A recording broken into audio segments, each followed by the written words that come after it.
ನಮ್ಮ ಸರ್ಕಾರ ಹತ್ಯೆಗೀಡಾದ ಹರ್ಷನ ಕುಟುಂಬಕ್ಕೆ ಸಂಪೂರ್ಣ ನೆರವನ್ನ ನೀಡಿದೆ ಎಂದು ಸಚಿವ ಕೋಟಾ ಶ್ರೀನಿವಾಸ್ ಪೂಜಾರಿ ಹೇಳಿದರು. ಅವರು ಕುಂದಾಪುರದಲ್ಲಿ ಸುದ್ದಿಗೋಷ್ಠಿ ನಡೆಸಿ ಪ್ರತಿಕ್ರಿಯೆಯನ್ನ ನೀಡಿದರು. ಕೊಲೆಯಾದ ಹರ್ಷನ ಕುಟುಂಬಕ್ಕೆ ಟಿಕೆಟ್ ಕೊಡುವ ವಿಚಾರದ ಬಗ್ಗೆ ಪ್ರತಿಕ್ರಿಯಿಸಿದ ಸಚಿವರು, ಟಿಕೆಟ್ ಕೊಟ್ಟರೆ ಅಭ್ಯರ್ಥಿ ನಿಲ್ಲಿಸುವುದಿಲ್ಲ ಎಂಬ ಕೈ ನಾಯಕರ ಹೇಳಿಕೆಗೆ ಸಚಿವ ಕೋಟಾ ಗರಂ ಆಗಿದ್ದಾರೆ.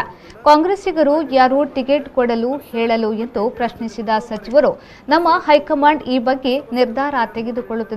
ಕಾಂಗ್ರೆಸ್ನವರದ್ದು ಬೇಜವಾಬ್ದಾರಿ ಹೇಳಿಕೆ. ಅವರ ಅವಧಿಯಲ್ಲಿ 23 ಹಿಂದೂ ಕಾರ್ಯಕರ್ತರ ಹತ್ಯೆಗಳಾಗಿವೆ. ಆಗ ಕಾಂಗ್ರೆಸ್ಸಿಗರ ಹೇಳಿಕೆ ಏನಿತ್ತು ಎಂಬುದನ್ನು ನೆನಪಿಸಿಕೊಳ್ಳಿ.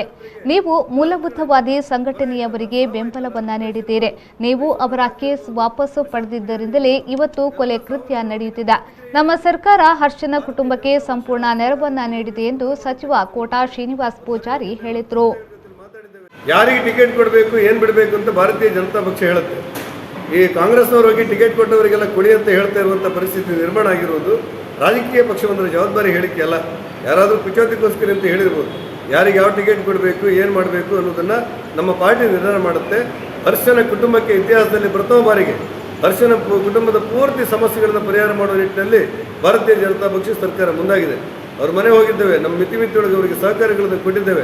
ನಾನು ಕಾಂಗ್ರೆಸ್ ಅವರಿಗೆ ಒಂದೇ ಮಾತು ಕೇಳೋನು, ನಿಮ್ಮ ಅಧಿಕಾರದ ಅವಧಿಯಲ್ಲಿ 23 ಜನ BJP ಕಾರ್ಯಕರ್ತರಿಗೆ ಅನಾಹುತಗಳಾಯ್ತಲ್ಲ, ಕೊಲೆ ಆಯ್ತಲ್ಲ, ಸಾವಾಯ್ತಲ್ಲ. ರುದ್ರೇಶ್ ಇರ್ಬೋದು, ಮೈಸೂರಿನ ರಾಜು ಇರ್ಬೋದು, ಪ್ರಶಾಂತ್ ಪೂಜಾರಿ ಇರ್ಬೋದು, ಇವೆಲ್ಲ ಸಾವು ನೋವುಗಳ ಬಗ್ಗೆ ನಿಮ್ಮ ಪ್ರತಿಕ್ರಿಯೆ ಏನಿತ್ತು? ಭಾರತೀಯ ಜನತಾ ಪಕ್ಷ ಹರ್ಷನಿಗಾದಂಥ ನೋವಿಗೆ ಸ್ಪಂದನೆ ಮಾಡುವಂಥ ಕೆಲಸಗಳು ಮಾಡಿದೆ.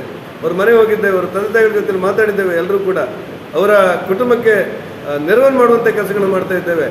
ಹರ್ಷನನ್ನು ಕೊಂದವರು ಯಾರು ಭಯೋತ್ಪಾದಕರಾಗಿದ್ದುಕೊಂಡು ಉಗ್ರಗಾಮಿತ್ವಕ್ಕೆ ಪ್ರೋತ್ಸಾಹ ಕೊಡ್ತಾ ಇದ್ರು, ಅವರು ಹರ್ಷನನ್ನು ಕೊಲೆ ಮಾಡ್ತಾರೆ ಅಚಾನಕ್ಕಾಗಿ. ನಿಮ್ಮ ಸರ್ಕಾರ ಇದನ್ನೆಲ್ಲ ನಿಯಂತ್ರಣ ಮಾಡಿದ್ದಿದ್ರೆ, ಅವರಿಗೆ ಪ್ರೋತ್ಸಾಹ ಕೊಡದೇ ಇದ್ದರೆ, ಅವ್ರ ಮೇಲೆ ಇರುವಂಥ ಕೇಸನ್ನು ವಾಪಸ್ ತೆಗೆದೇ ಇದ್ದರೆ ಇಂಥ ಅನಾಹುತಗಳಾಗ್ತಾ ಇಲ್ಲಿತ್ತು.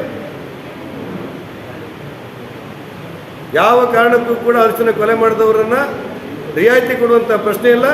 ಅದರ ಹಿಂದಿರುವಂಥ ಷಡ್ಯಂತ್ರವನ್ನು ಬಯಲಿಗೆಳಿದ್ದೇವೆ. ಹರ್ಷನ ಕೊಲೆ ಸಾವೇ ಕೊನೆಯದಾಗುವಂತ ಮಾಡಲಿಕ್ಕೆ ಬೇಕಾದಂಥ ವ್ಯವಸ್ಥೆಗಳನ್ನು ಸರ್ಕಾರ ಮಾಡುತ್ತೆ.